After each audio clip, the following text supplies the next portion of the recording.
ለቀረበን የሚገለጥ አንደኛ ተራራ ለወጣ ሜዳ ለሜዳ ለሚዳክር አይደለም። ወሶበሬ ብዙሃን አሕዛብ አድርገው ወሰደው። ተራራ ወጣ አብሮት ለወጣ ሰው መውጣት ብቻ አይደለም፣ ለቀረበው የተጋድሎን ተራራ ለወጣ በልጅነት ለቀረበው በቅድስና ለቀረበው የቅድስና ቅርብ ለሆነ ሰው ለዚህ ምስጢር ይገለጥለታል። ምስጢር የሚገለጥባቸው ግን የተለዩ ቦታዎች አሉ።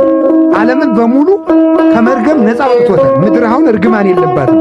ግን ምስጢር የሚገለጥባቸው ቦታዎች ነበሩት። ምስጢረ መንግሥቱን በደብረ ታቦር ገልጧል። ምስጢረ ቁርባንን በአልዓዛር ቤት ገልጧል። ምስጢረ ምጽአትን በደብረ ዘይት ገልጧል። እየለየ ነበር የሚገልጠው።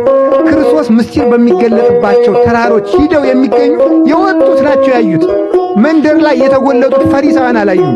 ስለዚህ ደብረ ታቦርን በምትመስል ገዳም በምትመስል ቤተ ክርስቲያን ወጥቶ የሄደ ምስጢረ እግዚአብሔር ረድኤተ እግዚአብሔርን ያገኛል።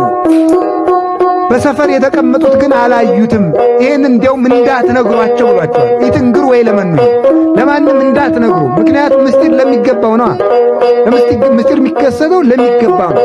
ለማይገባው ሰው እንዳትነግሩ ሐዋርያትን ከልክሏቸዋል። ይሄ ራሱ ክርስቶስ፣ ድንግል ማርያም፣ ዮሴፍ፣ ሰሎሜ፣ ቅዱስ ገብርኤል፣ ኡራኤል እነዚህ ሁነው የተገኙበት ወተት ክርስቶስ የተገኘበት የሚያሳድገን ሐሊባችን ክርስቶስ የተገኘበት ጣና ቅዱስ ቂርቆስ ነው።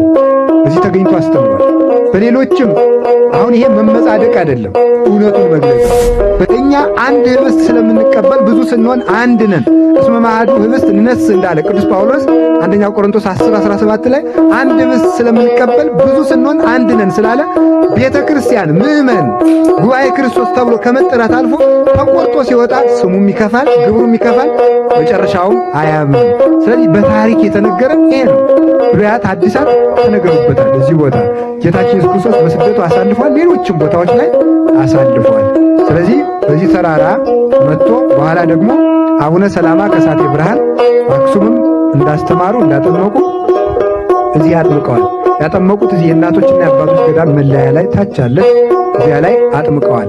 መስቀላቸውም የአቡነ ሰላማ ከሳቴ ብርሃን የኢትዮጵያ የመጀመሪያው ጳጳስ የእሳቸው መስቀልም እዚህ አለ።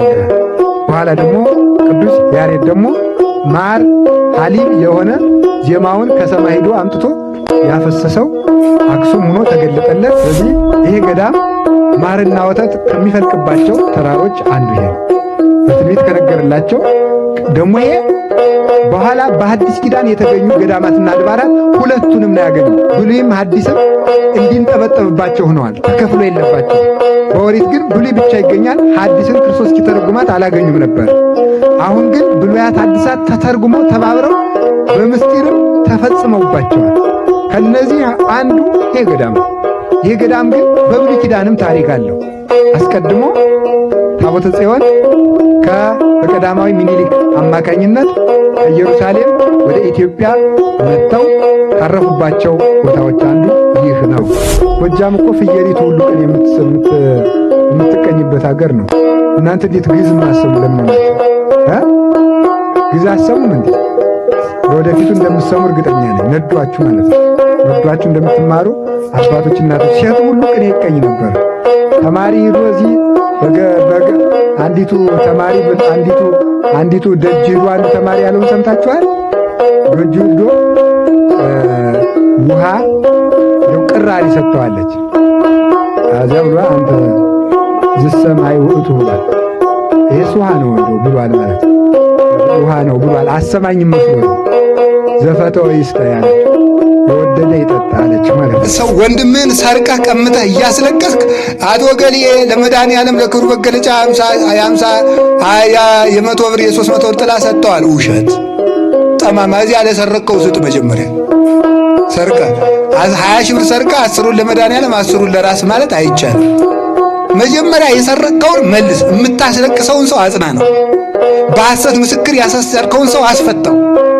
ድሃ ጦሙን እያደረ አንተ ምግብ የምታማርጥ ከሆነ ሰጠው። አይዳው ድኩማት ያንጻሉ እንተ አብያተ። ደካማ እጆች የሰማይ ቤት ይሰራሉ። ደካማ እጆች ስለ ማርያም፣ ስለ ገብርኤል፣ ስለ ሥላሴ የሚሉት እነዚያ እጆች የብርሃን ቤት ሰርተው ይቆዩአቸዋል። አበድሯቸው። ለነዚያ ነው መስጠት። ቅዱስ ዮሐንስ አፈወርቅ አንድ ጊዜ ክርስቶስን ትወዱታላችሁ አላቸው። አዎ አሉት። እሺ እናንተ ትወዱታላችሁ? እስቲ የምትወዱት በጣም እሺ፣ ብትወዱት ታበሉታላችሁ? ቢርበው ታበሉታላችሁ? ቅዱስ ዮሐንስ አፈወርቅ የመለሰው እንግዲያውስ ክርስቶስ ማለት በከተማው ብርድ እየመታው የወደቀው ድሃ ነው ይላል። ያንን ውደደው፣ ለዚያ ስጠው፣ አበድረው። ተመልከቱ ማለት ብፁዓን እሙንቱ እለይሁ እምዘሆሙ እስመ እሙንቱ ይሌቅህዎ ለእግዚአብሔር ይላል ሰሎሞን። ካላቸው ነገር የሚሰጡ ሰዎች እነሱ ለእግዚአብሔር ያበድሩታል ይላል። ለእግዚአብሔር ያበድሩታል። እግዚአብሔር ደግሞ ክብር አልብሶ ይቆያል። ትርፍ ሸሚዝ ካላችሁ ስጡ ለድሃ። እናንተ እንጀራ በልታችሁ ቆሎ የምትጨምሩ ከሆነ ቆሎውን ለድሃ ስጡት። 5 ጫማ ካላችሁ በባዶ እግሩ ለሚሄደው አንዱን ስጡት። እናንተ በሬ በግ አርዳችሁ ዶሮ የምትጨምሩ ከሆነ ዶሮውን ለድሃ ስጡት። አሁን ልደት መጥቷል። ቢያንስ ሽሮም ስጡት፣ ቆሎ ስጡት። ጦም እያደረኛ ደግሞ ስላልተጨመረልን የሚከፋን ስለሆነ በፍራሽ እየተኛ አልጋ የለኝም የምትል ከሆነ ቤት ለሌለው ሰው መጠለያ ስጠው። ቤት ለሌለው ሰው ለዚህም እንዘን። ስጦታ እግዚአብሔርን ያስመስላል፣ እግዚአብሔርን ያሳያል፣ ቸርነቱን ያሳያል፣ እግዚአብሔር ፊት ያቆማል። የሚጠይቀን ጥያቄም ይሄ ነው። ብር አባብልታችሁኛል ነው በቃ። የእናት ወገኔ ዘር ነው ወይ አይልም። ጥሩ ካባ ለብሰሃል ወይ ሁሉ አይልም።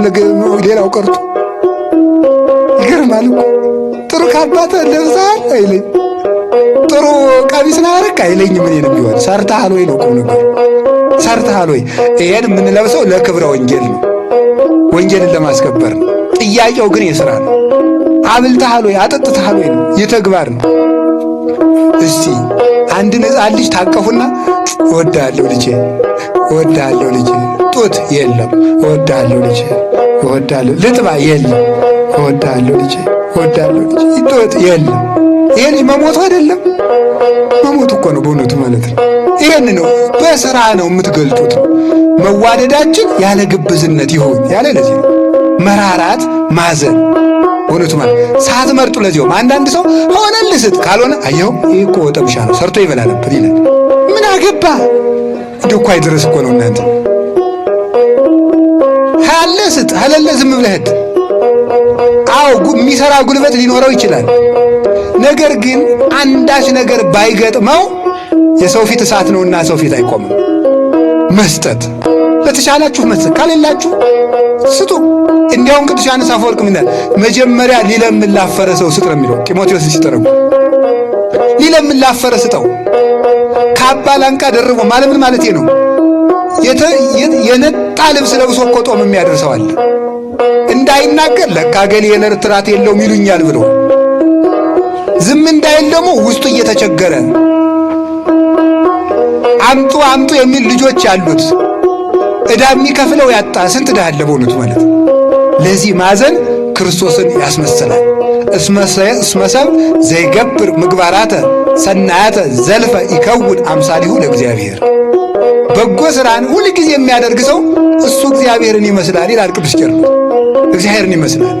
ስለዚህ እንድናዝን እንድንሰጥ አምላከ ቅዱሳን የሚሰጥ ልብ ይስጠን። ስጡ ይሰጣችኋል። ሌላው 2 ነገሮችን ወይም 3 አጠር አድርጌ ልናገርና ልጠቅልል። መምሸቱ የጋራችን ነው። ሌላው አይን። እስኪ አይን በሉ። የሰውነት ብርሃን ምንድን ነው? አቤት የሰውነት ብርሃን ምን ነው?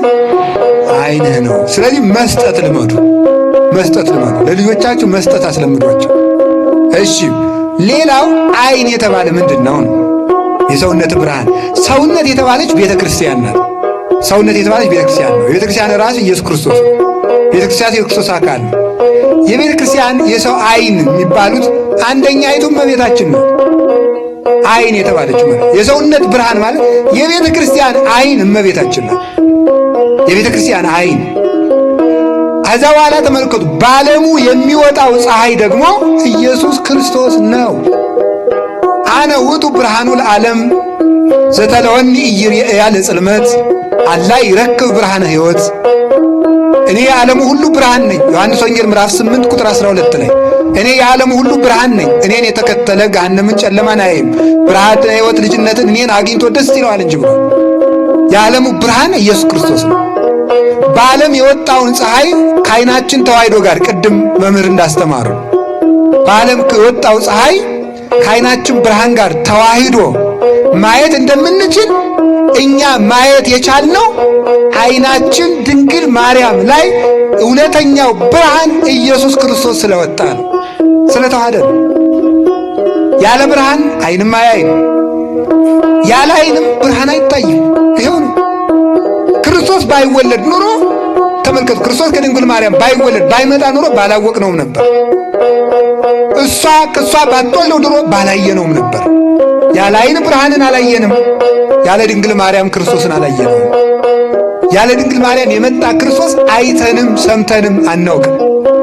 ቤተልሔም እየሮጥን ብንሄድ ከእሷ እቅፍ ነው የምናገኘው። ይኸው ነው።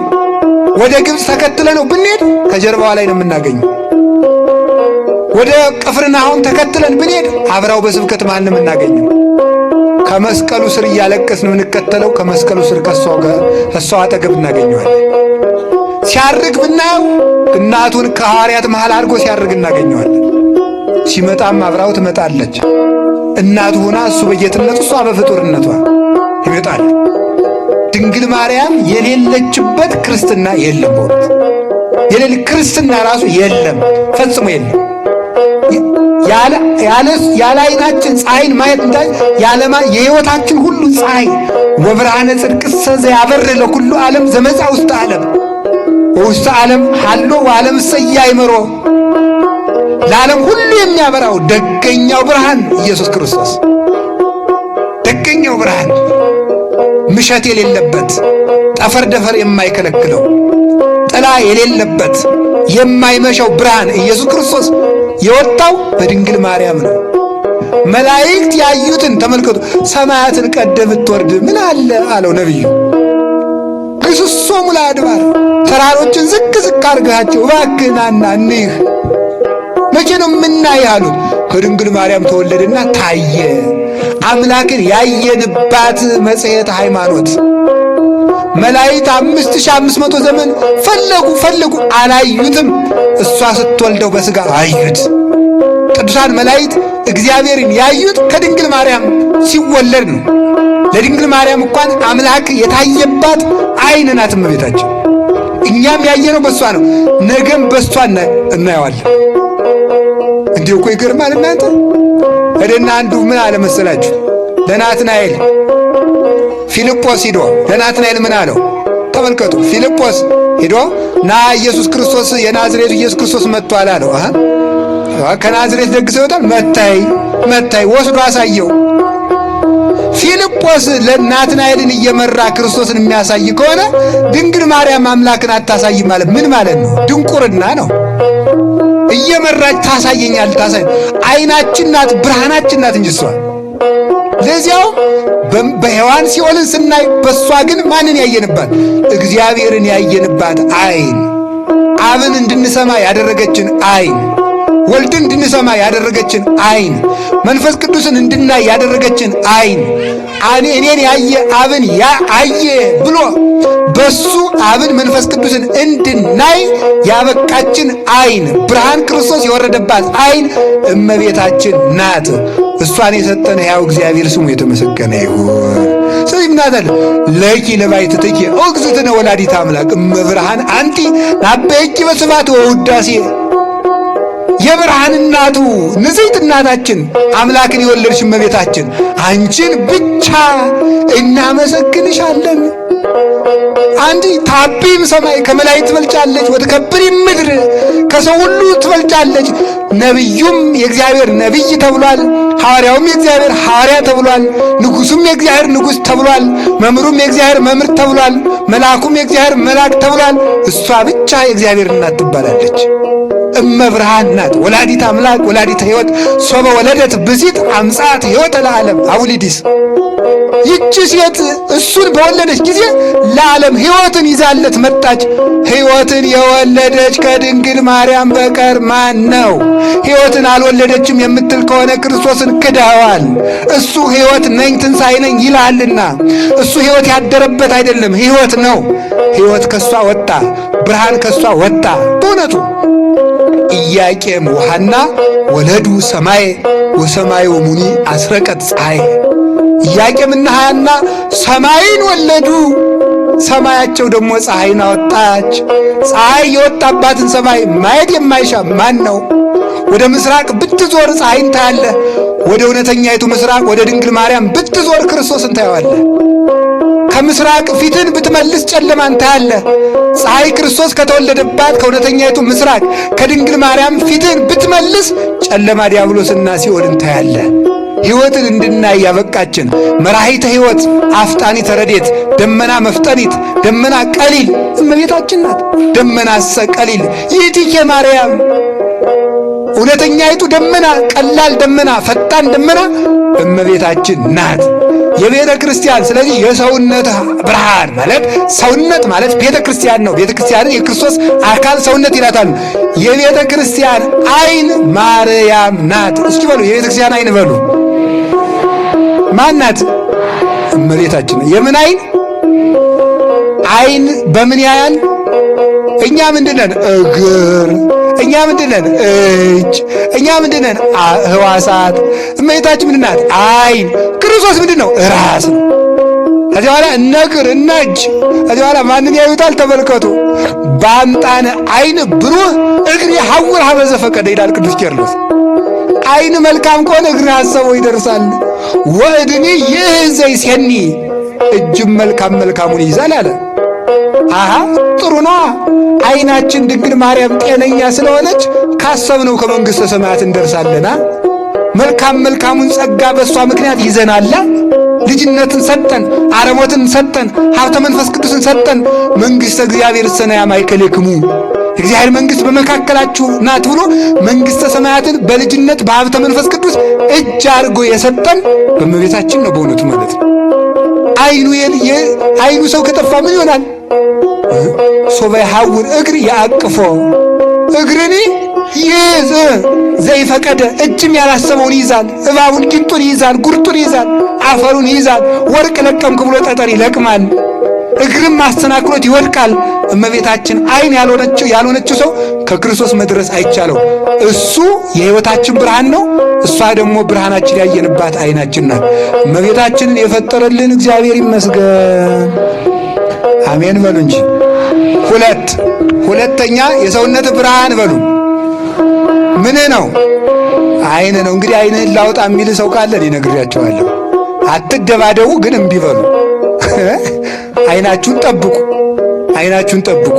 ግን ዓይናችሁን ላወጣ ሁሉ ዓይን አታውጡ። ክፉን በክፉ አትቃወሙ። ራሱ እግዚአብሔር ይቃወማቸዋል ራሱ። እኛ ግን ዓይናችን እንጠብቃለን። ከቃሉ ጋር ናችሁ። የሰውነት ብርሃን አትሉ ምንህ ነው? ዓይንህ ነው።